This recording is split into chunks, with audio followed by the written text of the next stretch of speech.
Assalamu alaikum, everybody. So, today we have our esteemed guest, Sir Jahangir Ahmad Khan. तो sir ने PMS clear किया हुआ है, sir ने सीएसएस क्लियर किया हुआ है, सर ने आईबी में असिस्टेंट डायरेक्टर की पोस्ट पे काम किया हुआ है, सर तहसीलदार रह चुके हैं। सीएसएस जब सर ने क्लियर किया था तो सर पास में एलोकेट हुए थे, जहाँ बहुत सारे बच्चों को, मतलब जब वो सीएचएस की तैयारी करते हैं जो सबसे पहली चीज उनके दिमाग में आती है वो यही आती है, पास की, कि हम यहीं पे एलोकेट होंगे। सर इतनी सारी achievements, CSS, PMS, IB, tehsildar, sir how यहाँ पे बच्चों से एक सीएसएस नहीं मैनेज हो रहा। सर थैंक यू फिर भी आने के लिए, लेकिन इतनी सारी अचीवमेंट्स कैसे? Assalamu alaikum. This is Jahangir Ahmad Khan. I'm serving as Assistant Commissioner under Punjab government, and thank you so very much for inviting me here to be a role model. आज कह सकता हूँ कि शायद मेरा कुछ बातें, कुछ ऐसी मेरी इंफॉर्मेशन जो न्यू एस्पिरेंट्स के काम आ सके प्रिपरेशन के लिए, या वो बच्चे जो सिविल सर्विसेज में जाना चाहते हैं उनके कुछ काम आ सके। मैं आपका शुक्रगुजार हूँ कि आपने इस काबिल समझा और मुझे इनवाइट किया। Thank you so very much. Suffer actually कोई छोटा होता नहीं है। मंजिल के बाद जो है वो पता चलता है कि सफर बहुत लंबा रहा है जब मंजिल पहुंचती है। लेकिन वो बाज़ औक़ात होता है कि जब मंजिल मिल जाती है तो फिर सफर की जो सोबतें होती हैं, तकलीफें होती हैं, वो सारी भूल जाती हैं। सफर स्टार्ट होता है मेरा when I did my masters in chemistry and the gold medalist in MSc chemistry। और उसके बाद मैंने कुछ प्राइवेट कॉलेजेस में टीच किया। देन मुझे मौका मिला तहसीलदार काम करने का अंडर पंजाब गवर्नमेंट। तहसीलदार मैंने थ्रू पीसीएस मैंने एज तहसीलदार एग्जाम क्लियर किया, तहसीलदार सर्व किया मैंने। उसके बाद मैंने आईबी में सर्व किया एज असिस्टेंट डायरेक्टर, और उसके लिए भी मुझे थोड़ी मेहनत करनी पड़ी एग्जाम क्लियर करने के लिए, इंटरव्यू क्लियर करने के लिए। और फिर मुझे सीएसएस भी क्लियर करने का मौका मिला। उसमें मेरी पाकिस्तान ऑडिट्स एंड अकाउंट्स में एलोकेशन होती है, और पीएमएस भी क्लियर किया जिसमें मेरी एलोकेशन होती है एज असिस्टेंट कमिश्नर। अल्हम्दुलिल्लाह आज मैं एज असिस्टेंट कमिश्नर पाकिस्तान में अंडर पंजाब गवर्नमेंट सर्व कर रहा हूँ, और पूरी कोशिश कर रहा हूँ कि ये इंसानियत के लिए मैं जो बेहतर कर सकूँ वो कर सकूँ, वो करने की कोशिश कर रहा हूँ। लेकिन ये सारी जितनी अचीवमेंट्स हैं, या जो मैं नहीं पाया या बता नहीं सकता, ये सारी की सारी अल्लाह ताला के करम की वजह से है। Allah has been very kind to me. शायद अल्लाह का करम सामने हाल नहीं होता तो मैं कुछ भी नहीं कर सकता, क्योंकि मेरे जैसे शायद बहुत लोग ऐसे हैं जो मुझसे ज्यादा मेहनत जिन्होंने की होगी, लेकिन अनलकीली अनफॉर्चुनेटली वो किसी अच्छी जगह पे या किसी अच्छे कंपटीशन एग्जाम में क्लियर नहीं कर सके होंगे। ये क्रेडिट जो है वो सारा का सारा मालिक की तरफ जाता है, जिससे मुझे इस काबिल समझा। और मैं इसी को, इस बात को, अल्लाह ताला के करम की इस नेमत को लेके आगे बढ़ूंगा कि मैं उसी की नेमत को एज अपने अपने लिए एक अपॉर्चुनिटी समझते हुए सर्व कर रहा हूँ, और पूरी कोशिश कर रहा हूँ कि वो तमाम लोग, वो तमाम इंसान जिनको मेरी जरूरत है, मेरे काम करने की जरूरत है, जिनकी वजह से इंसानों का भला हो सके, वो मैं करने की कोशिश कर रहा हूँ। अल्हम्दुलिल्लाह रब्बिल आलमीन। Thank you sir, thank you so much for your services and for being kind. आपकी इनसाइट की बहुत ज़रूरत है स्टूडेंट्स को, और इतना आप टाइम निकाल के आप इसके लिए, thank you so much sir. तो आपका टाइम ना ज़ाया हो, मैं क्वेश्चन स्टार्ट करती हूँ। Sir please. बहुत सारे ऐसे स्टूडेंट्स हैं जिनके पास नॉलेज बहुत होता है, बहुत सारे ऐसे स्टूडेंट्स हैं, लेकिन फिर भी उनका एग्जाम जो है वो फेल हो जाता है। In your opinion what could be the reason behind it? क्या पेपर प्रेजेंटेशन में मसला कर रहे हैं, या क्या सीन है? उनके नॉलेज बहुत होता है उनके पास, तो आपकी क्या ओपिनियन है इस चीज को लेकर? आपके इस क्वेश्चन में मैं बहुत सारे ऐसे एस्पेक्ट्स को, सीएसएस को या पीएमएस के ऐसे बहुत सारे एस्पेक्ट्स को क्लियर करने की कोशिश करूंगा, क्योंकि ये एक ब्रॉड सा क्वेश्चन है। पहले तो हमें ये समझना है एज अ स्टूडेंट कि सीएसएस या पीएमएस एक एग्जाम नहीं है। ये कोई सादा जैसे इम्तिहानात होते हैं वैसे नहीं है। It's a competition. कंपटीशन और एग्जाम में डिफरेंस ये होता है कि आपको एग्जाम में सिर्फ पासिंग स्कोर लेना होता है, जिसके अगेंस्ट आपको एक डिग्री इशू हो जाती है। जबकि competitive एग्जाम जैसे कि सीएसएस और पीएमएस है, इसमें आपको सिर्फ पास नहीं होना होता, इसकी पासिंग जो एग्रीगेट है वो यकीनन बनता है, लेकिन पास नहीं होना होता। आपको एक अच्छी एलोकेशन के लिए, एक अच्छी सीट के लिए, एक अच्छे ग्रुप में जाने के लिए आपको इस एग्जाम में बेहतर स्कोर करना होता है। बच्चे बाज औकात यहाँ तक स्टक हो जाते हैं कि मुझे सीएसएस में पास होना है, जैसे कि कंपल्सरी सब्जेक्ट्स में 40% नंबर लेके सीएसएस का बच्चा पास हो जाता है, ऑप्शनल में 33% नंबर लेके पास हो जाता है, तो शायद बच्चा वो 40-50 की दौड़ में लगा रहता है। तो 40-50 की दौड़ से निकल के जब बच्चा आगे निकलता है, क्योंकि सीएसएस में कॉमनली बहुत आराम से 6 से 7 नंबर लेना कोई बहुत बड़ा एक मार्का नहीं होता। सीएसएस में 6 से 7 नंबर को 8, 9, 14, 15 तक कैसे लेके जाते हैं, ये मसला है सबसे बड़ा। और बच्चे जितने भी एग्जाम की तैयारी करके जाते हैं, मेरी प्रैक्टिस रही है, मैंने देखा है कि बच्चे एग्जाम में टॉपिक को कवर कर रहे होते हैं रादर कि उनको क्वेश्चन को अंडरस्टैंड करना होता है। बच्चों को क्वेश्चन की समझ नहीं आ रही होती। सिंपल सी एग्जाम्पल में बच्चे को टेररिज्म के ऊपर क्वेश्चन आ जाता है, तो बच्चा टेररिज्म का वर्ड देख के टेररिज्म के ऊपर जितना उसके पास मटेरियल होता है वो लिख के आ जाता है, और उसको लग रहा होता है कि मैंने मटेरियल में जो मेरे पास टेररिज्म के ऊपर था वो मैंने लिख दिया है, और इसी के ऊपर मुझे जो है वो नंबर बहुत अच्छे मिलेंगे। शायद उसने क्वेश्चन की जो सोल है उसको समझा ही नहीं, क्वेश्चन में क्या डिमांड कर रहा है उसको समझा ही नहीं, क्वेश्चन की लेंथ कितनी होनी चाहिए उसको समझा ही नहीं है, क्वेश्चन का स्टार्ट कैसे होना चाहिए आपके आंसर का उसको नहीं समझा, उसकी बॉडी क्या होनी चाहिए वो नहीं समझा, उसका कंक्लूजन क्या होना चाहिए। बहुत सारे ऐसे क्वेश्चन होते हैं जिसमें आपका पर्सनल ओपिनियन, पर्सनल एनालिसिस मांग रहा होता है, लेकिन हम उसको स्किप कर देते हैं। और अगर दे भी रहे होते हैं पर्सनल ओपिनियन या एनालिसिस, उसकी जो एक स्टैंडर्ड होता है उसको हम स्किप कर रहे होते हैं, उसको मिस कर रहे होते हैं। तो ओवरऑल बच्चों के लिए सीएसएस मैंने देखा है, मतलब सीएसएस बच्चों के लिए ये होता है कि मैंने सीएसएस का एग्जाम दिया है, जबकि इट्स नॉट एन एग्जाम। इसमें नॉलेज की जो विड्थ है ना वो नहीं चाहिए होती, मतलब नॉलेज की जो डेप्थ है वो नहीं चाहिए होती। ये सिंपल सा एक रूल है सीएसएस में कि अगर आप सीएसएस के किसी भी लिटरेचर को स्टडी कर रहे हो, तो सीएसएस के लिटरेचर में आपने नॉलेज की डेप्थ में नहीं जाना होता, आपने नॉलेज की विड्थ में जाना होता है। आपको किसी भी बात के ऊपर एक से ज्यादा ओपिनियन चाहिए होती है, ना कि किसी भी एक बंदे के ओपिनियन को इतना डीपली आप चले जाओ कि आप एक ही बंदे के ओपिनियन के ऊपर आप सारे का सारा ऐसे सारे का सारा क्वेश्चन का टॉपिक वो कवर कर।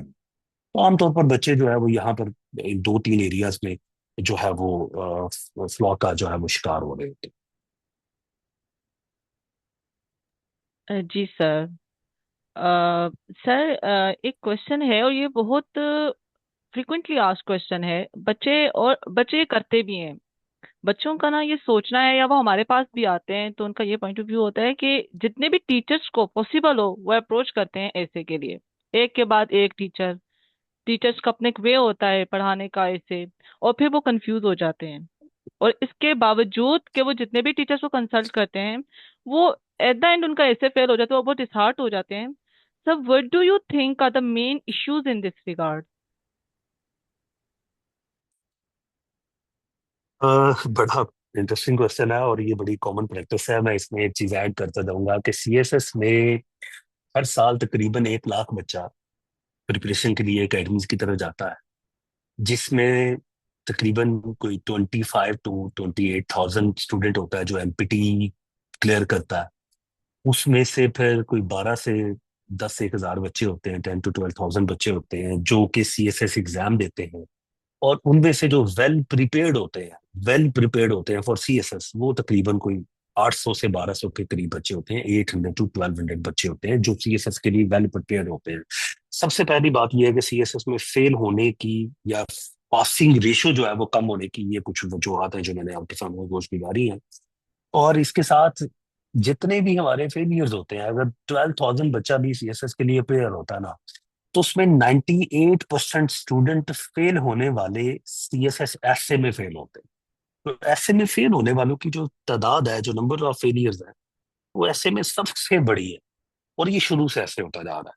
आपको क्वेश्चन था कि टीचर जो है वो बच्चे बहुत मुख्तलिफ टीचर्स के पास जाते हैं, टीचर्स उनको अपने अपने वे से अपनी अपनी टेक्निक से ऐसे की प्रिपरेशन करवाते हैं। और ऐसे की प्रिपरेशन के बावजूद बहुत सारे टीचर्स के पढ़ने के बावजूद बच्चे जो है वो फेल हो जाते हैं। इनफैक्ट हमें टीचर के मेथड को फॉलो नहीं करना होता। CSS is the unique competitive exam जिसमें हमने सीएसएस के जो एफपीएससी जो हमारा इसका इदारा है उसके जो एक पैटर्न है जो वो पहले बताता है उसको हमें ओबे करना होता है, उसके अकॉर्डिंग चलना होता है। टीचर के पास जाने से पहले हमें सीएसएस के एसए की जो पास पेपर होते हैं अगर उसको देख लेना तो हमें बहुत सारी चीजें क्लियर होती हैं। सबसे पहले सीएसएस के एसए का जब पेपर आता है ना तो उसमें एक बड़ा खूबसूरत सा नोट लिखा होता है। नोट ये लिखा होता है कि ऐसे के बारे में बात कर रहा हूँ कि make sure you use different forms of discourse, exposition, argumentation, description and narrations. अब जो लाइन है वो बड़ी पढ़ने लायक होगी और इसको बड़ा कंसिडर कीजिएगा please. Credit will be given for organisation, relevance and clarity.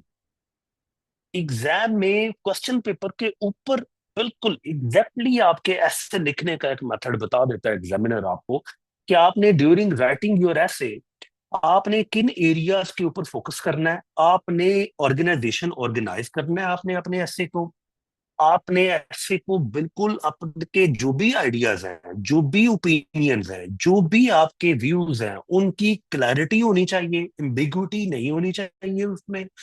और तीसरी मोस्ट इंपॉर्टेंट बात, रेलेवेंस होना चाहिए। अब ये रेलेवेंस क्या होती है? अब दो तरह से होता है। एक ऐसे या तो रेलेवेंट है या इररेलेवेंट है। हम कभी भी ऐसे राइट करते हुए अपोज नहीं करते, नेगेटिव नहीं जाते या उसके पॉजिटिव में नहीं जाते।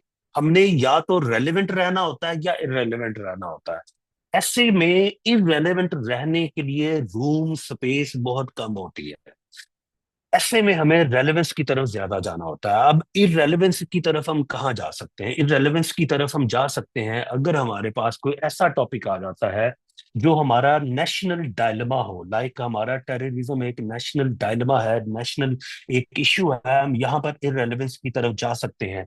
लेकिन अगर हम मजहब के ऊपर ऐसे पकड़ते हैं, मजहब के ऊपर ऐसे लिखना शुरू कर देते हैं, या हम पॉलिटिकल पोलराइजेशन की तरफ का ऐसे लिखना शुरू कर देते हैं, या हम किसी नेशनल इंप्रूवमेंट सीपेक के ऊपर का लिखना शुरू कर देते, तो हमें ये सारे का सारा रेलेवेंस में रहना होता है। आप सीपेक के ऊपर अगर फर्ज करें आपको क्वेश्चन आता है जो एक बेसिक इसी वक्त नेशनल करंट अफेयर में चल रहा है, हमारा बहुत इंपॉर्टेंट चल रहा है, तो हमें ये सारे का सारा हमारा टॉपिक रेलेवेंस की तरफ रहेगा। अब बच्चे चाहे, मेरा अपना ओपिनियन है, बच्चे 2 साल भी सीएसएस के एसए की प्रिपरेशन करके भी आ जाएं तो बच्चे शायद पास नहीं हो सकेंगे। अगर बच्चा 2 माह की बेहतरीन प्रैक्टिस करके, रेलिवेंट प्रैक्टिस करके, जो ऐसे की नीड है, जो ऐसे की सोल है, अगर वो करके आता है तो बच्चा बड़ा इजीली ऐसे में पास हो जाता है। ऐसे कम देखा जाए तो बहुत मुश्किल है, लेकिन अगर ऐसे देखा जाए तो बहुत आसान है। मेरे नजदीक ऐसे बहुत सारे बच्चे हैं, मैंने देखा है, मैं मिला सकता हूँ, मैं उनको पर्सनली जानता हूँ जिनकी सीएसएस की जर्नी 3 माह की है और बच्चों ने सीएसएस क्लियर किया है। दोबारा अपीयर होते हैं वो बच्चे, और जिनकी दोबारा वही बच्चे अपीयर होते हैं 15 दिन की प्रिपरेशन के बाद, और बच्चे दोबारा सीएसएस क्लियर करते हैं। उसकी वजह यह होती है कि बच्चे सारे के सारे अपने प्रिपरेशन में रेलेवेंट रहते हैं। ऐसे is the sole example of being to be relevant in your preparation. Thank you sir for addressing the query. Sir जो नेक्स्ट क्यूरी है वो राइटिंग प्रैक्टिस को लेके, answer writing practice. aspirants often heavily focused on memorizing and making notes, but they tend to neglect mock test and answer writing practice. बहुत सारे बच्चे होते हैं जो आंसर राइटिंग को बिल्कुल भी उनका कोई फोकस नहीं होता है। वो बस जितना वो कोशिश करते हैं हम बस रिटेन कर लें, और नोट्स मेकिंग को वो आंसर राइटिंग से जो है ना वो मैच कर रहे होते हैं। Sir, does this difference in approach contribute to the gap between qualifiers and those who fail the exam?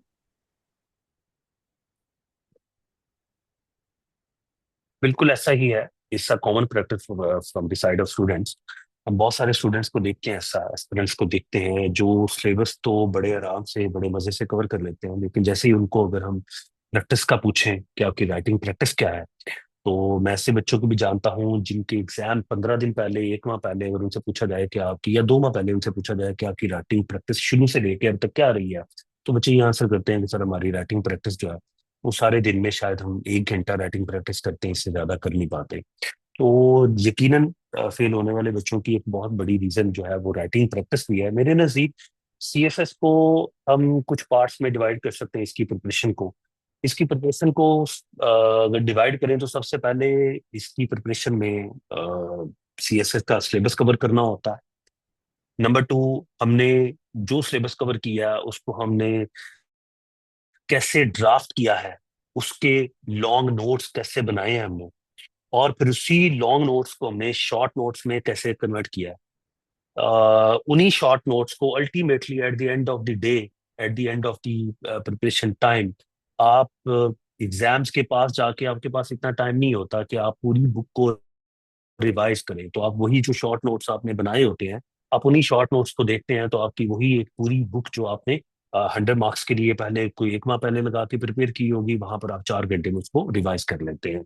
और ये टॉपर्स की प्रैक्टिस है, मतलब this is the common practice of toppers, कि वो पहले सिलेबस कवर करते हैं, सिलेबस कवर करने के बाद वो उनके शॉर्ट लॉन्ग नोट्स बनाते हैं, लॉन्ग नोट्स के बाद उनकी शॉर्ट नोट्स में कन्वर्ट करते हैं। ये मैंने एक टेक्निक बताना मुनासिब समझी कि मैं यहाँ पर बता दूं, लेकिन बच्चे जेन्युइनली राइटिंग से भागते हैं सीएसएस में।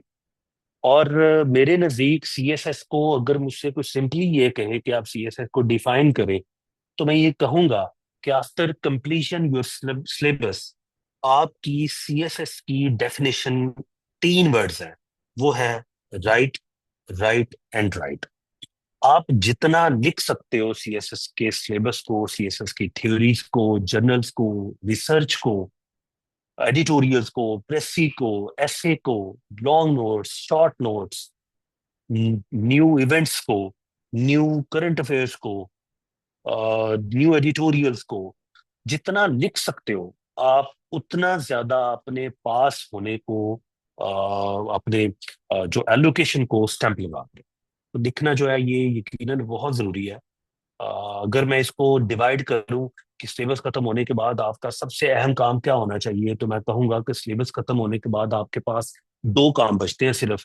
एक काम है कि आपने लिखना है, और दूसरा काम है कि अपने पास्ट पेपर्स को जो है वो रिवाइज करना है। और पास्ट पेपर्स को भी आपने अगर सिलेबस खत्म करने के बाद लिख लिया, तो पास्ट पेपर्स को भी आपने अटेम्प्ट करना है, और अटेम्प्ट करने के लिए भी आपको लिखना पड़ेगा। तो मेरी कंक्लूजन इस क्वेश्चन के आंसर पे ये है कि आपकी प्रिपरेशन का 90% जो वॉल्यूम है वो लिखने पे होगा।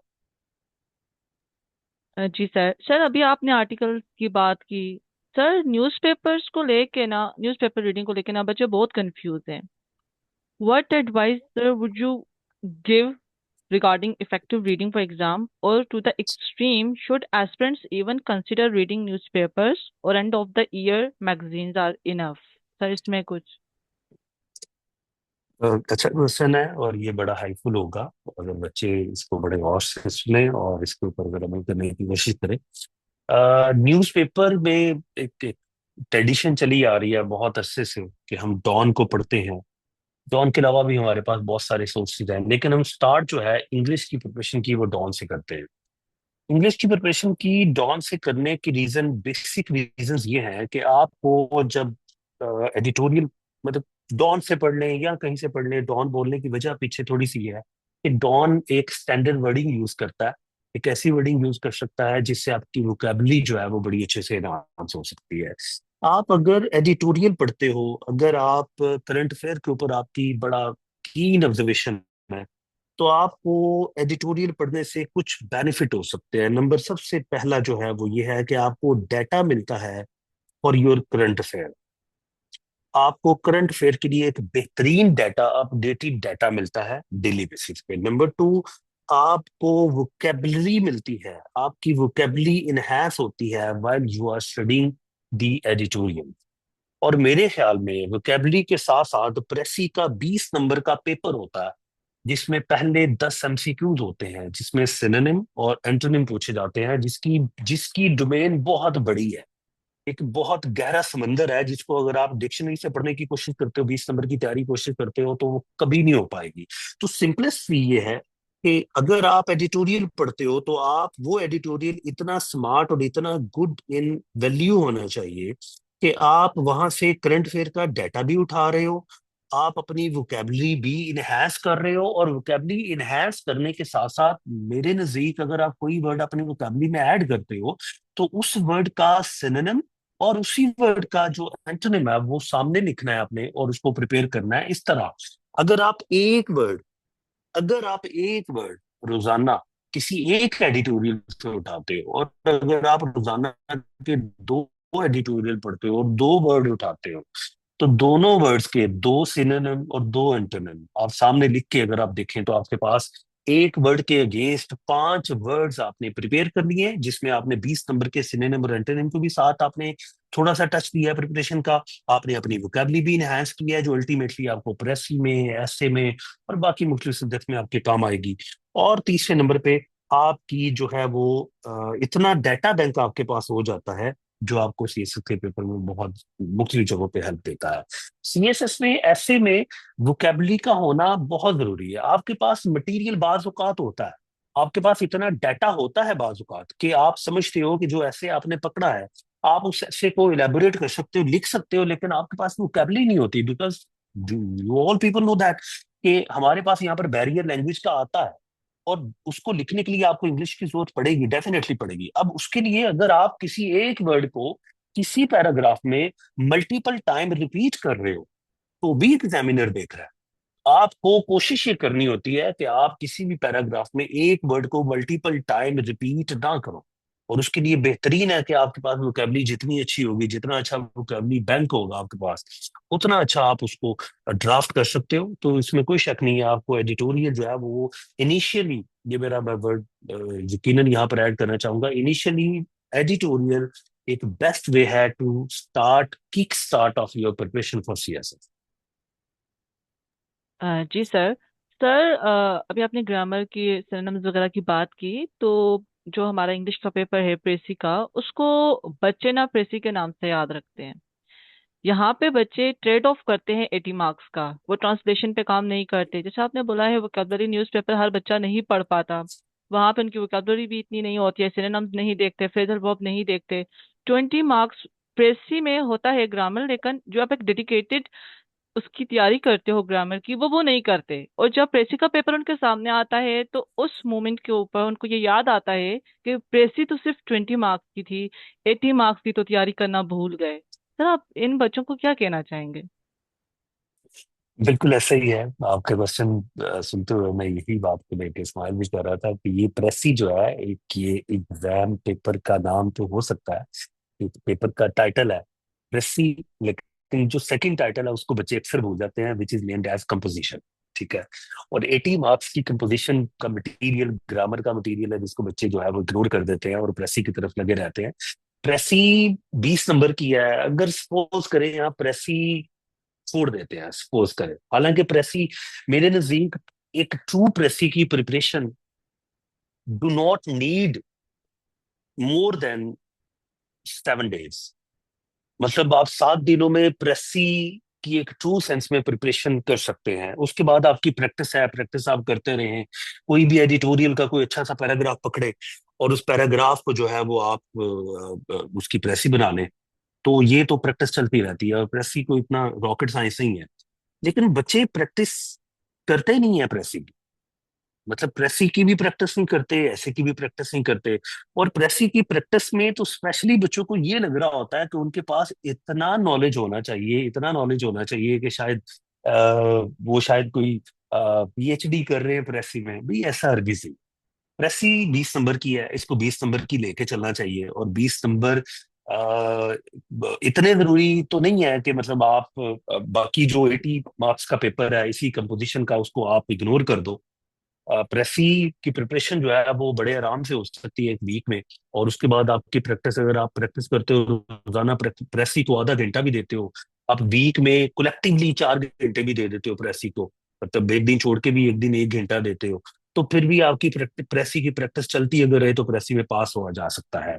लेकिन इसको इग्नोर आप कैसे कर सकते हो? जो बाकी 80 मार्क्स का पेपर है, मतलब उसमें आपने पैसेज रीडिंग करनी होती है, जिसके अकॉर्डिंग आपने क्वेश्चन आंसर जो है वो देने होते हैं। फिर इसके अलावा आपने प्रेसी के बाद आपकी वो जो मैंने एमसीक्यूज में बताया, एमसीक्यूज में भी आपने सिनोनिम और एंटोनिम्स का ख्याल करना होता है। अगर आप उसी को देखें तो 20 नंबर आपके वहां पर कैच हो जाते हैं। अगर आपने अच्छी वोकेबलरी ही बनाई है तो आपके 20 नंबर का पोर्शन वो भी है जिसमें आप 12, 13, 14 नंबर ऐसे मैंने देखे हैं कि 12 to 14 मार्क्स बच्चे गेट कर लेते हैं जिनकी वोकेबलरी अच्छी बनी हो।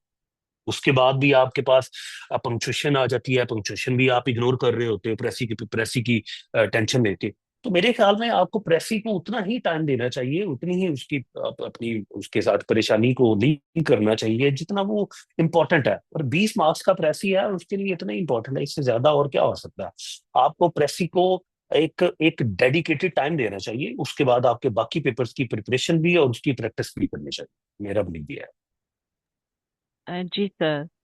सर इसी तरह का एक क्वेश्चन है, क्यूरी है ऑप्शनल्स को लेकर। बच्चे जब भी ऑप्शनल्स को डिसाइड करते हैं तो उनका इंटरेस्ट एक होता है, बट वो किस चीज को सामने रख के करते हैं? जो ट्रेंड होता है मार्क्स का, और advice from others who label certain subjects as dry, dry subjects हैं ये वो। What is your take on this approach sir, के इंटरेस्ट को छोड़कर मार्क्स क्या क्या ट्रेंड चल रहा है, और ये तो सब्जेक्ट ड्राई है, आप इंटो पार्क नहीं रख सकते, आप फिलोसफी नहीं रख सकते, इस पे तो एग्जामिनर आपको नंबर ही नहीं देगा। तो सर आप क्या स्टूडेंट्स को बोलेंगे इस पे? अ, मेरा ये ख्याल है कि ये एक इम्पोर्टेंट क्वेश्चन है। जब आप पीएसएस की प्रिपरेशन स्टार्ट करते हो तो सबसे पहले आपको काम ये करना होता है कि आपने अपने इलेक्टिंग सब्जेक्ट को सबसे पहले आपने ऑप्ट करना होता है कि आप किन सब्जेक्ट्स की तरफ जाओगे। सबसे पहला काम यही है। और सीएसएस में ऑप्शनल सब्जेक्ट्स जो है उनको चूज करने के लिए यकीनन आपको वेटेज देनी चाहिए इस बात को कि आपने डिग्री किस सब्जेक्ट में ली है। लाइक मी, मेरी सीएसएस में मैंने केमिस्ट्री को रखा। इवन बहुत सारे लोग कहते हैं कि ये ड्राई सब्जेक्ट है, रफ सब्जेक्ट है, आप इसकी तरफ ना जाएं। लेकिन चूंकि मेरी डिग्री इसमें है तो मैंने तो रखा है, मुझे उसने अच्छा स्कोर दिया, केमिस्ट्री में अच्छा स्कोर दिया। लेकिन इससे पहले मेरा सब्जेक्ट होने के बावजूद मैंने केमिस्ट्री के पास्ट पेपर्स पिछले 10 साल के चेक किए। मैंने केमिस्ट्री का सिलेबस चेक किया, सीएसएस का, एफपीएससी का। ये दोनों चेक करने के बाद मैंने ये एनालाइज किया कि जो मैंने पढ़ा हुआ है, जो मेरा सिलेबस था मास्टर्स में, ग्रेजुएशन में, क्या एफपीएससी का सिलेबस उस सिलेबस से रिजेंबल करता है? तो मेरा ये ख्याल है कि सीएसएस का कोई बच्चा भी ऑप्शनल सब्जेक्ट्स अगर अपना सब्जेक्ट लेना चाहता है तो भी उसको यही प्रैक्टिस करनी चाहिए। और अगर वो बच्चा किसी दूसरे सब्जेक्ट की तरफ जाता है, लाइक स्कोरिंग है, कुछ लोगों का ये ख्याल है कि कुछ सब्जेक्ट होते हैं जो हिट करते हैं। मतलब कुछ ऐसा सब्जेक्ट है जी पिछले साल बड़ा हिट किया है, बच्चों को बहुत ज्यादा नंबर कम आए, उसमें बच्चे फेल हो गए हैं, तकरीबन फेलियर की बहुत बड़ी तादाद है किसी सब्जेक्ट में। विद वेरी रिस्पेक्टफुली, मेरा इस बात पे बिल्कुल बिलीव नहीं। ये हिट होना मेरा इस पर बिलीव इसलिए नहीं है क्योंकि बाद बात ऐसा होता है कि कुछ ऐसे स्टूडेंट होते हैं, कोई ऐसा सब्जेक्ट ले लेते हैं जो कॉमन प्रैक्टिस में ना तो टीचर्स ने टीच किया और ना ही बच्चों का उस तरफ जो है वो एक माइंड सेट गया। कुछ बच्चों ने सपोज कि इस साल बच्चों ने कोई 50 के करीब बच्चों ने वो सब्जेक्ट को ऑप्ट कर लिया। पहले कभी किसी बच्चे ने ऑप्ट नहीं किया या कम किया। अब वो 50 या 60 बच्चों ने जिन्होंने ऑप्ट किया वो उसमें बड़ा अच्छा स्कोर ले गए या अच्छे स्कोर के साथ पास हो जाते हैं। अब सीएसएस की प्रिपरेशन में एक चीज भेड़ चाल भी है। बच्चों ने देखा कि इसमें तो बड़े अच्छे नंबर आए हैं यार, बहुत स्कोर अच्छा किया है। अब वही बच्चे, अगले साल के जो बच्चे हैं, उनमें एक बहुत बड़ी तादाद इन बच्चों को एज एग्जाम्पल सेट करते हुए एक बहुत बड़ी तादाद होगी, इसलिए उस सब्जेक्ट को ऑप्ट करेंगी कि यहाँ स्कोर बड़ा अच्छा आ रहा है। लेकिन इसके कंपैरिजन में इसकी प्रिपरेशन जो है वो बड़ी लाइटली करते हैं क्योंकि स्कोर बहुत अच्छा है, ज्यादा पढ़ने की जरूरत नहीं है, आराम से हो जाएगा, देखते हैं क्या होता है। अब वो बच्चे इसको उस तरह से टाइम नहीं दे पाते, ना देते हैं इसलिए कि ये आसान होगा या स्कोर अच्छा होता है तो हम इसको ले लेते हैं। अल्टीमेटली उस सब्जेक्ट में जो पिछले साल पासिंग रेशो बहुत अच्छी थी, स्कोर रेशो बहुत अच्छी थी, पिछले साल 60 में से बच्चों ने अगर अब ऑप्ट किया तो 55 बच्चों के आगे हैं जी, 70+ मार्क्स आ गए हैं, 75+ आ गए हैं, 80+ आ गए हैं। इस साल वही बच्चों, उसी सब्जेक्ट को मोर देन 5000 बच्चों ने ऑप्ट कर लिया। अब जो 5,000 बच्चों ने ऑप्ट किया है तो उसमें जो फेलियर रेशो आएगी वो कंपैरेटिवली रेशो भी ज्यादा होगी उसके पिछले रिजल्ट के कंपैरिजन में। तो फिर हम बच्चे ये कहते हैं या आम प्रैक्टिस में ये बोला जाता है कि यार ये इस साल ये वाला सब्जेक्ट जो है वो हिट हो गया। इसमें मेरा जो राय है वो यकीनन मुख्तलिफ है। अब सब्जेक्ट के ऑप्शनल सब्जेक्ट्स के ऑप्ट करने के पीछे जो थ्योरी है ना वो बड़ी सिंपल है। आप किसी सब्जेक्ट को सिलेबस को पढ़ के देख लो और उसके पास पेपर्स को एक दफा देख लो। अगर आपको उसके पास पेपर्स और सिलेबस में हार्मनी और एक एक सिंपल उर्दू में मुताबिकत मिलती है तो फिर आप उस सब्जेक्ट को ऑप्ट कर लो।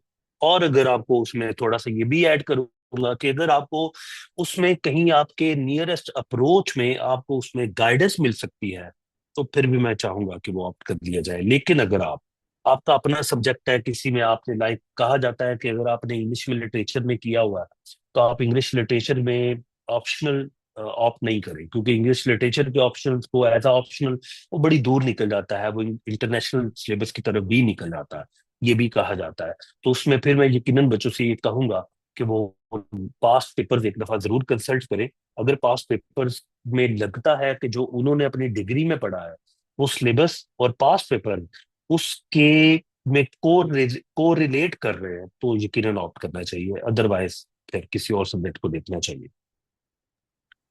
जी सर।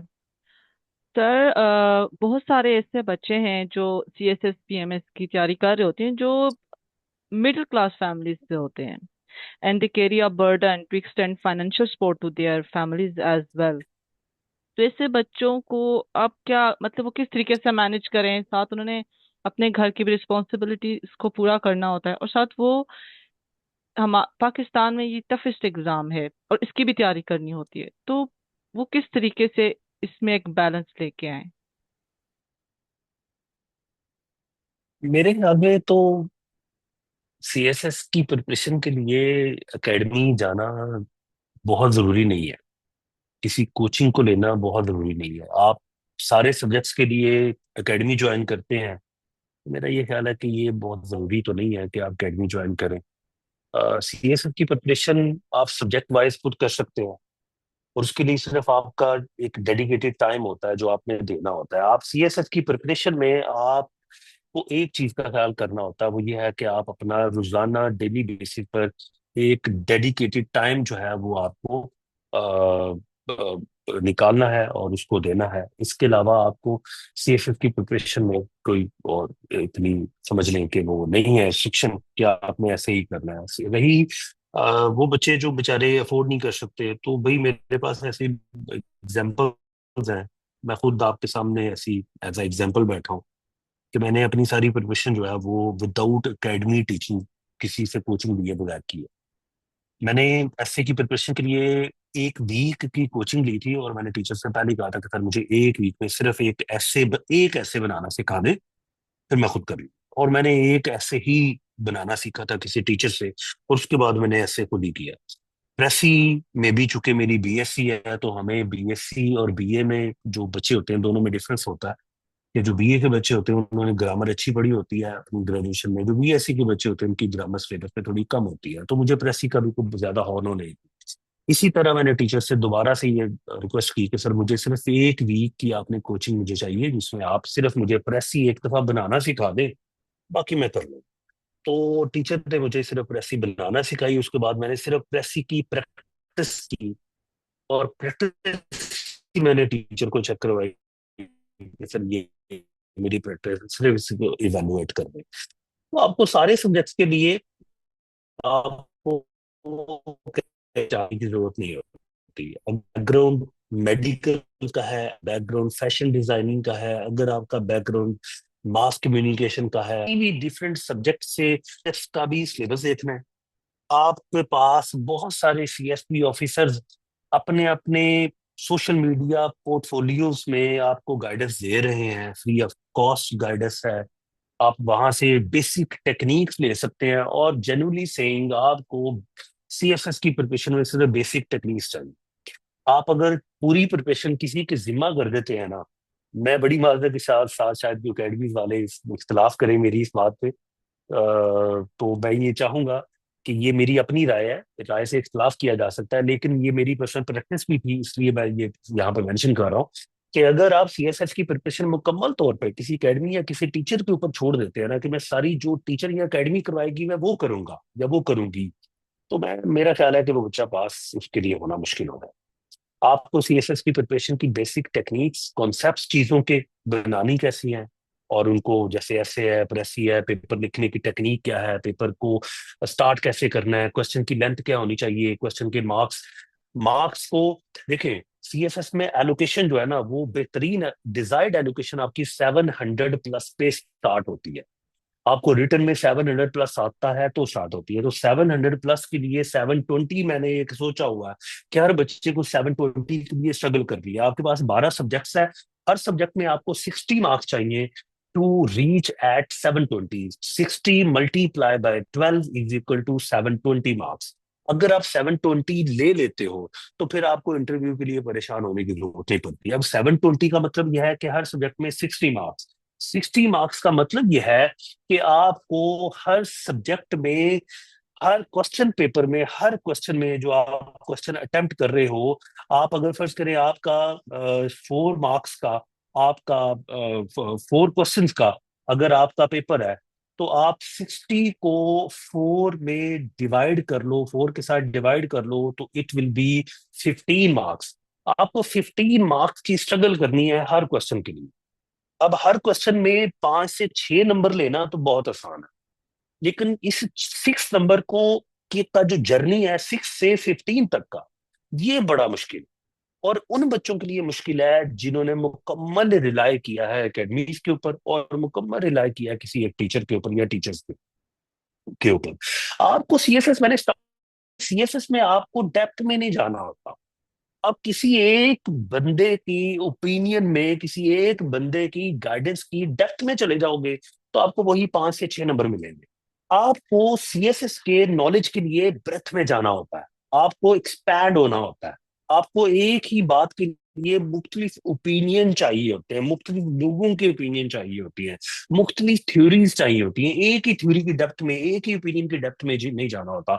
और ये ही डायलेमा है कि हम किसी भी एकेडमी को मुकम्मल प्रिपरेशन सोर्स समझ लेते हैं और मुकम्मल प्रिपरेशन उनके ऊपर डाल देते हैं, तो डेफिनेटली फिर वो बच्चा, और मेरे ख्याल में सारी अच्छी अकेडमी या सारे अच्छे जो ट्यूटर्स हैं, जो कोच हैं, जो हमारे गाइड करने वाले हैं सीएसएस के, वो यकीनन आपको ये बताते हैं कि भाई आपको किसी भी टॉपिक की जो है वो ब्रेथ में जाना है, किसी भी टॉपिक का डिटेल नॉलेज चाहिए होता है। और मेरे ख्याल में सीएसएस के लिए अगर आप माली तौर पे मुस्तहकम नहीं है, तो I am the true example in front of you. मैं कस्टोडियन हूँ इस बात का कि मैंने सीएसएस की प्रिपरेशन, सारी प्रिपरेशन के लिए अगर मैं कैलकुलेट करूँ फीस की शक्ल में, तो मैंने शायद 6000 रुपीज में सीएसएस की प्रिपरेशन की हुई है, वो भी सिर्फ प्रेसी और ऐसे को पढ़ने के लिए बस। जी सर।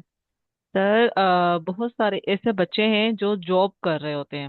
वो जॉब्स के साथ वो कंफ्यूज ही रहते हैं कि हम अपनी जॉब छोड़ के सीएसएस क्यों करें, हम पीएमएस क्यों करें। करते वो ये है फिर के यूट्यूब से निकाल देते हैं कि एक सीएसपी को क्या मिल रहा है, एक पीएमएस ऑफिसर को क्या क्या मिल रहा है। तो अगर कोई अपनी जॉब के साथ कॉम्पिटिटिव एग्जाम की तैयारी करे तो वो क्यों करे, और अगर ना करे तो उसकी क्या वजह है, प्लीज सर। क्वेश्चन कम्प्लेक्स भी है और सिंपल भी है। देखें, इस वक्त पाकिस्तान को अच्छे ऑफिसर्स की, अच्छे लोगों की शदीद जरूरत है। गवर्नमेंट अपने लेवल पे अपना रोल प्ले कर रही है, लेकिन गवर्नमेंट कुछ भी नहीं है अनटिल उसके जो आर्म्स हैं, जो बाजू हैं, जिनको हम सिंपल लैंग्वेज में ब्यूरोक्रेट्स बोलते हैं, सिविल ऑफिसर्स कहते हैं, सिविल सर्वेंट्स कहते हैं, जब तक वो अच्छे नहीं होंगे। और इसी वजह से शायद माजी में पाकिस्तान उस तरह से वेल प्रॉस्पेरस नहीं कर पाया कि पाकिस्तान के लिए जो जो जो पाकिस्तान को चाहिए थे जो सिविल ऑफिसर्स, वो शायद मिल नहीं पाए। अगर हम यही सोचते रहेंगे कि हम एक अच्छी प्राइवेट जॉब कर रहे हैं, प्राइवेट जॉब के लिए आप अपनी सारी एफर्ट, सारी इनपुट, सारी अपनी जो तख्लीक कारी है, जो क्रिएशन है, वो दे देते हैं वहां पे, जबकि वही क्रिएशन, वही क्रिएटिविटी, वही तख्लीक कारी, वो आपको एक एडमिनिस्ट्रेटिव लेवल पे अगर आप रखते हैं तो एडमिनिस्ट्रेटिव लेवल पे आके आपको शो करनी चाहिए। मैंने देखा बहुत सारे ऐसे इंजीनियर्स हैं जो बहुत बहुत अच्छे सिविल ऑफिसर्स बनते हैं, बहुत ज्यादा ऐसे इंजीनियर्स हैं जो अच्छे पीएसपीज बनते हैं, बहुत अच्छा सर्व कर रहे हैं, बहुत अच्छे पैस के ऑफिसर्स हैं जिन्हें जिनका बैकग्राउंड इंजीनियरिंग का है। अब इंजीनियर्स या डॉक्टर्स बहुत अच्छी सैलरी गेट कर रहे होते हैं, लेकिन उसके अगेंस्ट यहाँ पर वो पाकिस्तान की जो है वो ग्रोथ के लिए बहुत अच्छा रोल भी प्ले कर रहे होते हैं। और मेरा ये ख्याल है कि अगर बच्चों बच्चे को ये लगता है, स्टूडेंट को लगता है कि एडमिनिस्ट्रेटिव लेवल पे उसकी एबिलिटीज बहुत अच्छी है, वो एक बेहतर तरीके से परफॉर्म कर सकता है एडमिनिस्ट्रेशन में, तो मेरा ख्याल है कि ट्राई जरूर करना चाहिए। और अगर मैं इसको मॉरली इलेबोरेट करूं तो मैं मॉरली ये कहूंगा कि किसी भी स्टूडेंट का या किसी भी यंगस्टर का एक ख्वाब होता है कि मुझे एक अच्छी पोजीशन मिले सोसाइटी में, एक अच्छा मेरा एक मुझे जाना जाए, मेरी फैमिली की मेरी वजह से इज्जत हो। और फैमिली की इज्जत की वजह बनने के लिए फिर आपको थोड़ी मेहनत ज्यादा करनी पड़ती है। उसमें आपको ऑफिसर तो आप बन जाते हैं, सीएसएस की तरफ तो चले जाते हैं, फैमिली की इज्जत भी बन जाती है, प्रोटोकॉल भी मिल जाता है आपको, आपको अच्छी जॉब भी मिल जाती है, अच्छा स्टेटस भी मिल जाता है, जिसको आप किसी भी तरह से कंपेयर नहीं कर सकते प्राइवेट सेक्टर से। ये कंपेयर करना ज्यादती होगी कि आप एक सिविल ऑफिसर हैं और आप दूसरी तरफ एक प्राइवेट जॉबियन है जिसमें आपकी शायद कुछ लाख सैलरी भी हो, तो कंपैरिजन तो बिल्कुल जाती है। इसलिए सीएसपी बीइंग सीएसपी और being civil officer is more worthy, is more respectful than you are playing your job, you are offering your services in some private sector। और इससे इख्तलाफ किया जा सकता है, लेकिन मैं इस बात इसकी जो वजह है वो ये होगी कि पाकिस्तान को जरूरत भी है अच्छे ऑफिसर्स की। और जितना कंपटीशन ज्यादा होगा उतने अच्छे ऑफिसर्स हमें ज्यादा मिलेंगे, और जितने अच्छे ऑफिसर ज्यादा मिलेंगे उतना पाकिस्तान प्रॉस्पेरस करेगा, प्रॉस्पेरिटी की तरफ जाएगा। और डेफिनेटली इसका बेनिफिट जो है वो उस ऑफिसर को या उस एस्पिरेंट को तो मिलेगा, उसकी फैमिली को तो मिलेगा मिलेगा डेफिनेटली। आपकी सादा सा एक फार्मूला बोलते होते हैं सिविल ऑफिसर, एक सिविल ऑफिसर अपने आने वाली 3 नस्लों को, 3 जनरेशन को एक अच्छी लाइफ देके जाता है। इस एंगल से नहीं कि बहुत माल दे जाता है, बहुत बड़ा कोई महल दे जाता है, बहुत कोई एसेट दे जाता है, इस वजह से इस तरह से कह रहा हूँ। ये बात इस तरह से कही जाती है कि वो राय देने की और सोचने की एबिलिटी दे जाता है। एक सिविल ऑफिसर का बच्चा जिस तरह सोच रहा होता है, एक सिविल ऑफिसर का बहन भाई जिस तरह से सोच रहा होता है, तो ये डिलीवरेंस भी सिविल ऑफिसर ही अपने घर में दे रहा होता है। और ये यकीनन एक इम्पोर्टेंस रखता है कि आप एक प्राइवेट जॉब कर रहे हो और दूसरी तरफ आप सिविल ऑफिसरशिप को कंपेयर कर रहे हो। तो मैं डेफिनेटली बच्चों को ये जरूर कहूंगा कि आप सिविल ऑफिसर्स बनने के लिए एक ट्राई जरूर करें। उसकी भी बड़ी इंपॉर्टेंट रीजन ये भी है, मैं अक्सर कहता होता हूँ कि आप सीएसएस का एग्जाम एक दफा जरूर दें। बच्चे अक्सर पूछते हैं कि सर क्यों, मतलब लाइक हम सीएसएस हमारी अच्छी जॉब है, या फर्ज करें हमें पता है कि सीएसएस शायद हमसे हो नहीं पाएगा। तो मेरा ये ख्याल है कि सीएसएस का एग्जाम अगर इस तरह से भी आप देते हो कि आप एज ऑफिसर सर्व करना चाहते हो तो भी बहुत अच्छी बात है। लेकिन अल्लाह ना करे अगर आप सीएसएस क्लियर नहीं करते हो ना, तो certainly CSS can be a journey of self discovery and self improvement. CSS खुद शनासाई और इस्लाह जात का सफर भी है। आपको अपनी पहचान हो जाती है और आप अपनी जात की इस्लाह भी कर सकते हो अगर आप सीएसएस की प्रिपरेशन कर लेते हो। और ये एक एक एक एक लंबी डोमेन है जिस पे डिस्कोर्स हो सकता है, और मैं साबित कर सकता हूँ कि आफ्टर सीएसएस मुझे खुद में पता चला कि मैं क्या हूँ, और मेरी जो जात में इंप्रूवमेंट्स होने वाली थी वो भी मैंने आफ्टर सीएसएस प्रिपरेशन की है। इसलिए मेरा ख्याल है कि किसी भी बच्चे को आप वास्ट नॉलेज के लिए भी सीएसएस की तरफ एक दफा अटेम्प्ट जरूर देनी चाहिए। जी सर, सर ये बहुत ही डीप मैसेज था और बहुत थॉट प्रोवोकिंग था। और आई होप अब बच्चे जब देखें तो वो ये फिल्टर आउट कर पाएं कि वो करना क्यों चाहते हैं, जो तैयारी कर रहे हैं कम्पिटिटिव एग्जाम की। सर ने आपने सर्विस की बात की अभी। तो students often view the exam as the toughest part, किसको क्लियर कर दें, and believe that once they become officers their challenges will be over। So, what is your opinion on the responsibilities an officer must shoulder after clearing the exam, and how life of an aspirant changes after being into service? देखें, personal life में हम जब CSS नहीं किया होता या हम एक प्रैक्टिकल लाइफ की तरफ आगे बढ़ते हैं ना, तो हमारे लिए सबसे पहले जो एक सोच आती है ना, वो आती है कि हम जॉब क्या है हमारे पास फ्यूचर सिक्योरिटी क्या है। जॉब के भी लाले पड़े होते हैं आफ्टर ग्रेजुएशन या डिग्री के बाद। तो उस वक्त हमें ये चाहिए होता है कि हमें एक अच्छी जॉब मिले। अच्छी जॉब हम प्रिपरेशन करते हैं सीएसएस की, ऑफिसर बन जाते हैं। हमें गवर्नमेंट अफोर्ड करती है, एक गाड़ी देती है, गवर्नमेंट अफोर्ड करती है हमें घर भी देती है, गवर्नमेंट अफोर्ड करती है हमें दूसरे पक्ष प्रिविलेजेस भी देती है, गवर्नमेंट अफोर्ड करती है कि हमें अच्छा सैलरी पैकेज भी देती है। लाइफ डेफिनेटली चेंज होती है और एक बेहतर टर्न देती है। आप एक बेहतर सोसाइटी का पार्ट बनते हैं, जिसमें वो लोग आपकी कंपनी में ऐड हो जाते हैं, वो लोग आपके साथ आपकी आपकी कंपनी में आ जाते हैं। जिन लोगों को आपने शायद टेलीविजन पे देखा होता है, जिन लोगों को आपने शायद न्यूज़पेपर में आपने उनकी फोटोज देखी होती है, न्यूज़पेपर में उनके बारे में पढ़ा होता है, और ये बड़े बिग थिंक टैंक होते हैं। ये वो लोग होते हैं जो पूरे एक स्टेट की पॉलिसी मेकिंग कर रहे होते हैं। यकीनन इसमें कोई शक नहीं है कि आफ्टर सीएसएस आपकी लाइफ जो है वो चेंज होती है। चेंज ऑफ लाइफ के साथ साथ डेफिनेटली रिस्पॉन्सिबिलिटी भी आपके पास आती है। और ये अब वो ट्रेंड नहीं है कि आप ऑफिसर बन के बहुत आराम से जिंदगी गुजार लेते हैं, बहुत आराम से आप घर बैठ जाते हैं, आपको पैसे आ रहे होते हैं, आप ऑफिस भी बहुत इंजॉय कर रहे होते हैं। देखें, life the world is changing rapidly, और रैपिडली चेंजिंग वर्ल्ड के साथ हमारी एडमिनिस्ट्रेशन भी बहुत स्पीडली चेंज हो रही होती है। आप सीएसएस कर लेते हैं, आप चले जाते हैं पाकिस्तान सिविल सर्विसेज एकेडमी में, पीएस सिविल सर्विसेज सीएसए में चले जाते हैं। वहां पर आप सिविल सर्विसेज की एकेडमी में आप ट्रेनिंग करते हैं। इवन वहां पर आपके एग्जाम्स होते हैं, उनको क्लियर करना जरूरी होता है। एफपीओई होता है आपका, वो क्लियर करना जरूरी होता है। फिर आप इस सारी क्लियरिंग के बाद आपने एज यूटी सर्व करना होता है। आप एज यूटी ऑफिसर सर्व करते हो, वो भी चैलेंजिंग होता है। उसमें चैलेंजिंग क्लियर करने के बाद आप एज सेक्शन ऑफिसर आ जाते हो।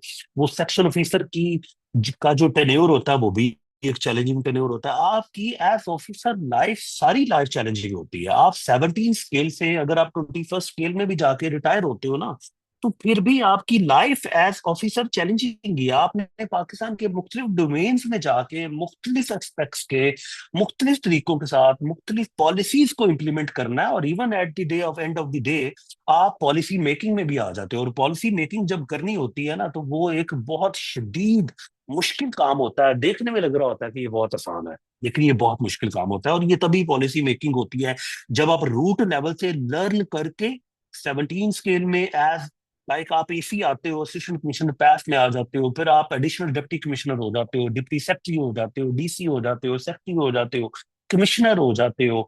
फिर आप किसी फेडरल इदारे के सेक्रेटरी हो जाते हो, पॉलिसी मेकिंग की में चले जाते हो। आपने from very start of the day आपने लर्न करना शुरू किया, और eight the end of the day आपने अपनी सारी लर्निंग से पिछले 25 साल की जितनी भी जगहों पे आपने सर्व किया है, जहां जहां आपने जो जो सीखा है, उन तमाम चीजों को सामने रखते हुए आपने फिर पॉलिसी बनानी है। तो यकीनन ये एक लॉन्ग जर्नी भी है और एक डिफिकल्ट जर्नी भी है। इसमें गवर्नमेंट आपको सिर्फ मेंटली स्ट्रेस फ्री करने की पूरी कोशिश करती है कि आप अपनी बेहतर एफर्ट्स जो है वो इनपुट कर सकें। लेकिन ये हरगिज नहीं होता कि आप ऑफिसर बन के बिल्कुल रिलैक्स हो जाते हो कि जी बस ये मेरी जर्नी का एंड था, अब मुझे कुछ और नहीं करना। ये अगर किसी के माइंड में कॉन्सेप्ट है, तो अब वो कॉन्सेप्ट नहीं है, अब आपको काम करना पड़ता है। और यकीनन काम करने के लिए ही पैसे लिए जाते हैं, सैलरीज ली जाती हैं ऑफिसर बनते हैं। जी सर। सर, इंटरव्यू से लेकर एक क्यूरी थी कि does personality makes a difference before the interview panelist? If yes, what kind of personality are panelist look for in an aspirant? जी सर। नहीं, उससे नहीं होता। पर्सनैलिटी जो है ये पैनल के ऊपर इम्पैक्ट नहीं डालती। हाँ, आपने मतलब एक रीजनेबल तरीके से बैठे हो, आप रीजनेबल तरीके से बात कर रहे हो, आपकी आई कांटेक्ट जो है वो कंफ्यूजन ना पैदा कर रहा हो, आपकी जो जो आपकी वोकल है, आपके जो जो बोल रहे हो वो कंफ्यूजन ना पैदा कर रहा हो, कंफ्यूज ना कर रहा हो सामने बैठे हुए पैनल को, तो इसके अलावा कुछ और नहीं है। आपकी पर्सनैलिटी कैसी है आप देखते हैं। हमारे पास ऐसे भी ऑफिसर आते हैं जो डिसेबल होते हैं, ठीक है। ऐसे भी ऑफिसर आते हैं जिनकी जो लैंग्वेज है जो थोड़ा स्मूथ नहीं बोल सकते होते हैं। ऐसे भी ऑफिसर आते हैं जिनकी, मैं ये बहुत दूर निकल जाएगा लेकिन ये बात गलत है, पर्सनैलिटी इफेक्ट नहीं डालती, but effects on interview panel. देखिए आपका नॉलेज जो है ना वो सारे के सारा आपका रिटन एग्जाम में चेक हो चुका। आपने 1200 मार्क्स का डिफरेंट डोमेन्स के नॉलेज का एग्जाम आपने क्लियर कर लिया हुआ। अब इंटरव्यू पैनल को नॉलेज से कंसर्न नहीं है। अब इंटरव्यू पैनल को कंसर्न इस बात से है कि आप अपने नॉलेज को by words by vocal convey करने में कितने कॉन्फिडेंट। मैं ये बात पूरे यकीन के साथ कह सकता हूं कि अगर इंटरव्यू पैनल में आपसे टोटल 10 क्वेश्चन पूछे जाते हैं, 5 क्वेश्चन आप ड्रॉप भी कर देते हो और आपका कॉन्फिडेंस लेवल जो है वो लूज नहीं होता, ड्रॉप नहीं होता, तो मैं गारंटी के साथ कह सकता हूं कि आपकी एलोकेशन अच्छे ग्रुप में यकीनन हो जाए। और ये कॉमन प्रैक्टिस है, मेरे पास ऐसे ऑफिसर्स हैं जिनके मोर देन 4 क्वेश्चन ड्रॉप हुए हैं और उनकी बड़ी अच्छी एलोकेशन हुई है, पीएसपी में भी एलोकेशन हुई है, उनकी पैस में भी एलोकेशन हुई है। लेकिन what matters a lot is your confidence. तो अगर पर्सनैलिटी को देखा जाए कि पर्सनैलिटी मैटर करती है पैनलिस्ट के सामने, तो बिल्कुल कोई वेटेज नहीं है इस बात की। What weight is your confidence. आपको कॉन्फिडेंस जो है वो लूज नहीं होना चाहिए, बस किसी भी तौर पे नहीं होना चाहिए।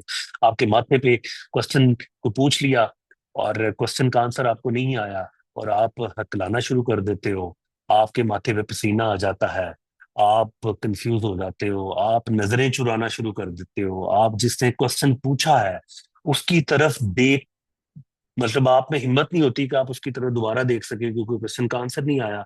ये चीजें आपके फिर इंटरव्यू में आपको जो है वो परेशान करेंगी, आपकी एलोकेशन में परेशान करेंगी। आपको इंटरव्यू में कॉन्फिडेंटली एंटर होना चाहिए। आप अपना पर्सनल इंट्रोडक्शन करवाएं, कॉन्फिडेंट होके करवाएं। और एक बड़ी अहम बात है जो शायद इंटरव्यू, वो बच्चे जो इंटरव्यू की प्रिपरेशन के लिए जाएं और जाना चाहते होंगे उनके लिए बड़ी ये उनको हेल्प करेगी। मेरे नजदीक इंटरव्यू पैनल के क्वेश्चन जो हैं वो आपने खुद डिसाइड करने होते हैं। एस्पिरेंट डिसाइड कर रहा होता है कि इंटरव्यू पैनलिस्ट जो है वो कौन सा क्वेश्चन करे।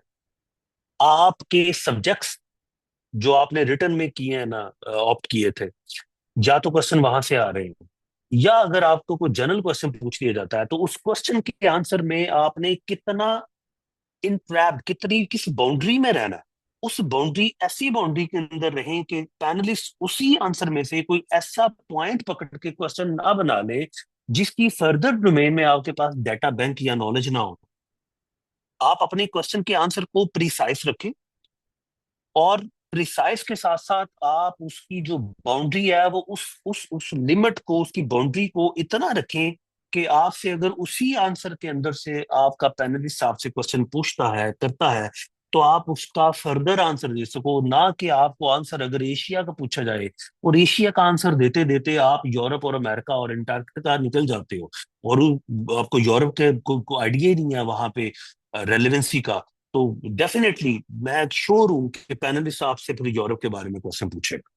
अगर आपसे क्वेश्चन पूछा जाता है एशिया का और आप उस एशिया के उस क्वेश्चन को, मैं ये एग्जांपल दे रहा हूं, आप उस क्वेश्चन को रैप करते करते करते पाकिस्तान तक ले आते हो, तो पैनलिस्ट के पास क्वेश्चन पूछने के लिए डोमेन जो आपने छोड़ी है ना, वो आपने उसकी डोमेन कम कर दी है। अब वो क्वेश्चन आपको पाकिस्तान से पूछेगा, रादर कि आपसे पाकिस्तान का क्वेश्चन पूछा जाए और आप उसको एग्जाम्पल सेट कर देते हो with the Portugal, with the Netherland, with the Canada, और आपके पास यूरोप के पुर्तगाल का, नीदरलैंड का, कनाडा का सोशल जो बैकग्राउंड है उसका नॉलेज ही नहीं है, तो डेफिनेटली पैनलिस्ट आप उससे क्वेश्चन जरूर पूछे।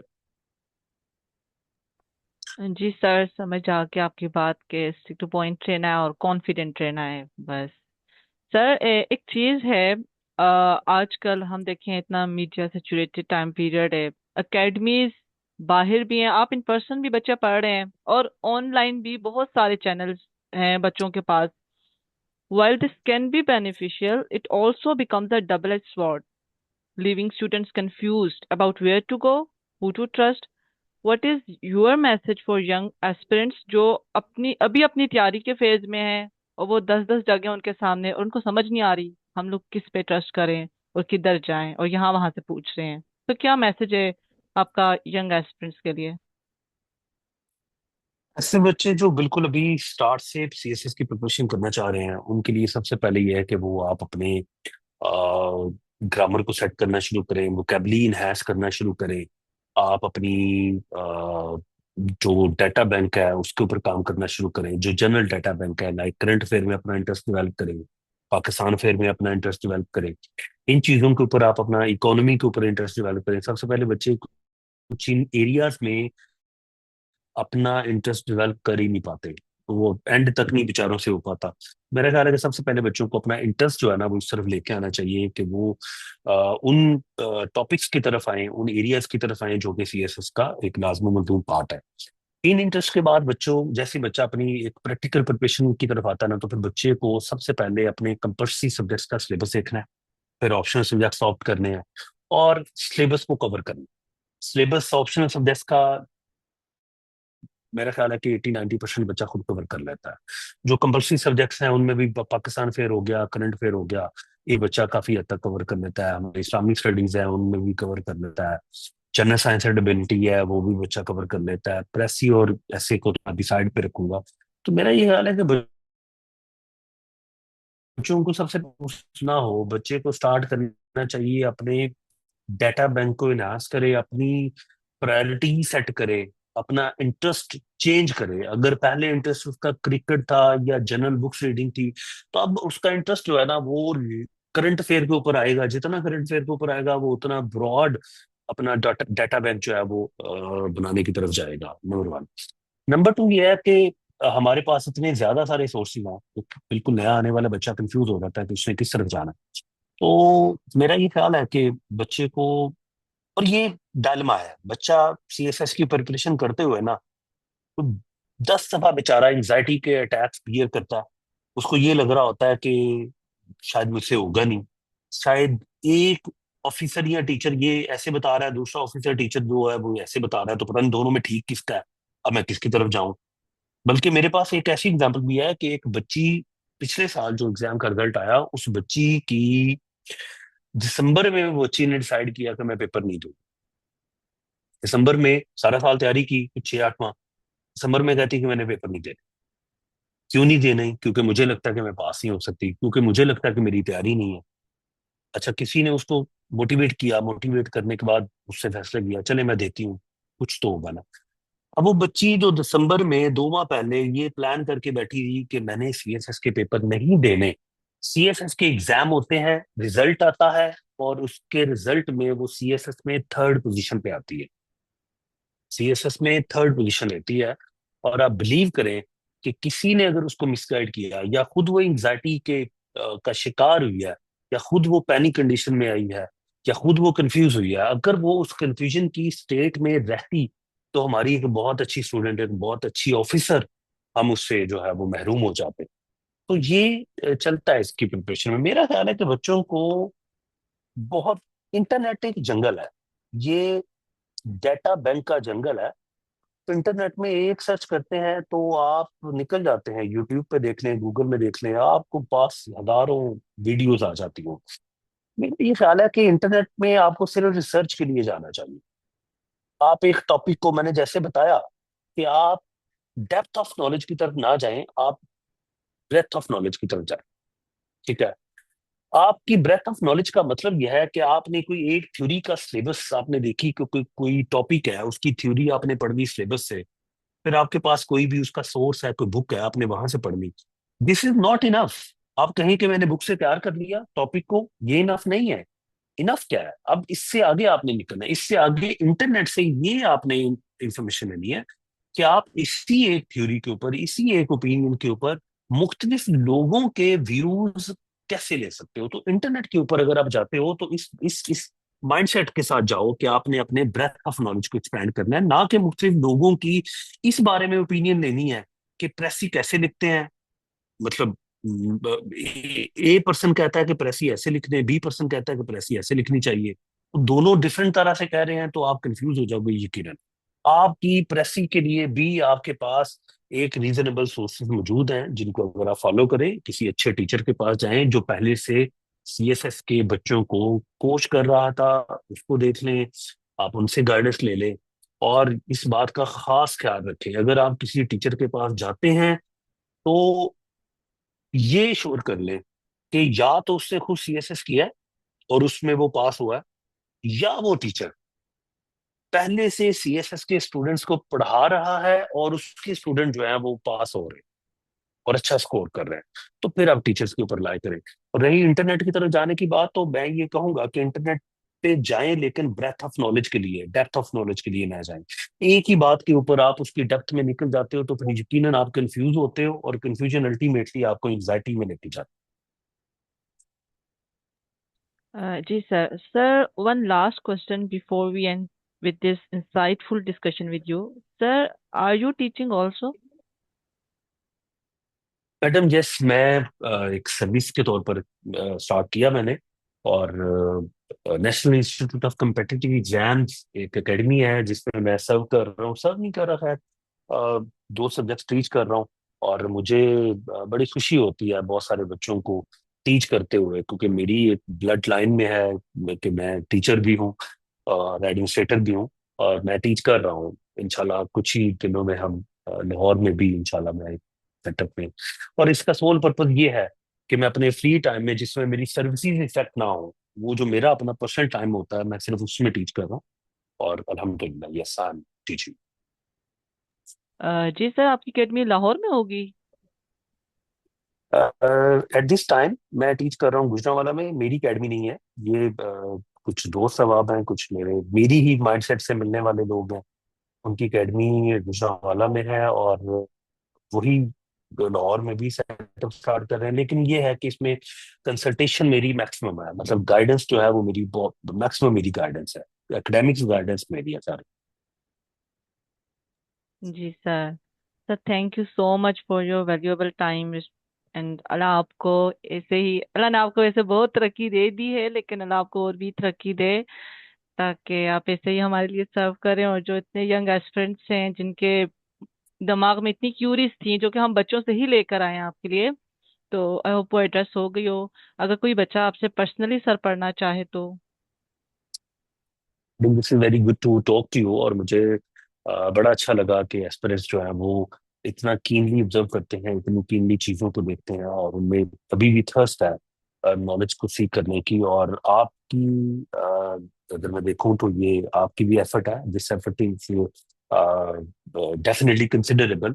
आपने एक बहुत अच्छे पॉइंट के ऊपर, एक बहुत अच्छे टॉपिक के ऊपर डेटा जो है वो कलेक्ट किया है, और यकीनन ये फलाह है, आप इंसानों की फलाह के लिए काम कर रही हैं। इससे आप जो भी डेटा दूसरे लोगों बच्चों तक पहुंचाएंगी, उनका फायदा होगा, अल्टीमेटली ये सबका जारिया है। और मैं आपको भी कंग्रेचुलेट करता हूँ कि आपने एक बहुत अच्छा स्टेप लिया है, एक इनिशियल स्टार्ट लिया है आपने। अल्लाह ताला आपके लिए भी आसानियां फरमाए। और यकीनन मैं अवेलेबल हूँ किसी भी बच्चे के लिए जो सीएसएस के लिए गाइडेंस चाहता हो, कैसे प्रिपरेशन करनी है, किस किस जगह पर बच्चों को प्रॉब्लम आ सकती है। जहां जहां किसी बच्चे को बीसीएसएस के लिए गाइडेंस चाहिए है, कोचिंग चाहिए है, और किसी भी जगह जहां बच्चा स्टक होता है, वो मेरे तक पहुंच सकता है, आ सकता है। इंशाल्लाह I will try my level best to guide him और her with my best effort. Thank you sir. Sir, आप एंड पे कुछ भी कहना चाहेंगे तो प्लीज कह दें। Thank you sir. At the end मैं ये कहना चाहूंगा कि आप, हम अपनी जिंदगी के किसी भी एस्पेक्ट को ले लें, चाहे हम अपनी पर्सनल लाइफ को लें, प्रोफेशनल लाइफ को लें, ऑफिसर लाइफ को लें, किसी प्राइवेट जॉब में भी अगर हम काम कर रहे हैं, या टीचर हैं, या कहीं पर किसी भी जिम्मेदारी को सर अंजाम दे रहे हैं, मेरा ये ख्याल है कि हर काम में ईमानदारी बड़ी जरूरी है। अगर मैं अल्लाह ताला से की सारी नेमतों में, जिसको जिनको मैं फील करता हूँ, उनमें से जो बड़ी बहुत बड़ी नेमतें हैं अगर मैं उनको कंसिडर करूँ, तो मैं ये समझता हूँ कि मुझे अल्लाह ताला ने जो सबसे बड़ी नेमत से नवाजा है वो तवक्कल और अपने फर्ज में ईमानदारी है। अगर कोई भी स्टूडेंट मेरी इस सारे कन्वर्सेशन को सुन रहा है या सुनेगा, मेरी तरफ से यही एक सिंपल एक की ऑफ सक्सेस है, not only in this world but the next one also, कि आप ऑफिसर बनते हैं या नहीं बनते, आपने तवक्कल जो है वो नहीं छोड़ना, और आपने अपने फर्ज में ईमानदारी का जो एलिमेंट है उसको कभी नहीं आपने स्किप करना। ये आपकी कामयाबी की सबसे बड़ी वजह है। और हमारी नेशन को, हमारे जनरेशन को इस वक्त तालीम की जरूरत नहीं है। इस वक्त हमारे बच्चों को, हमारी जनरेशन को तरबियत की, तहजीब की जरूरत है, अच्छी गाइडेंस की जरूरत है। हमारे बच्चों ने बहुत सारी किताबें पढ़ ली हुई हैं, बहुत सारा डाटा, नॉलेज, इल्म आ गया हमारे बच्चों के पास, लेकिन अनफॉर्चुनेटली हम उस इल्म का इस्तेमाल नहीं कर पा रहे। तो मेरी ये ख्वाहिश है कि हमारे तमाम एस्पिरेंट्स, हमारे तमाम स्टूडेंट्स, हमारे तमाम न्यू जनरेशन जो भी यंग आ रहे, ये अपनी इल्म को, अपने नॉलेज को प्रैक्टिकली डेमोन्स्ट्रेट करके दिखा सकें। That's all. Thank you very much sir for a great message. बहुत शुक्रिया आपका, ऑलरेडी हमने बहुत टाइम ले लिया है। Thank you sir. Ma'am, you are most welcome. अस्सलाम वालेकुम। वालेकुम अस्सलाम।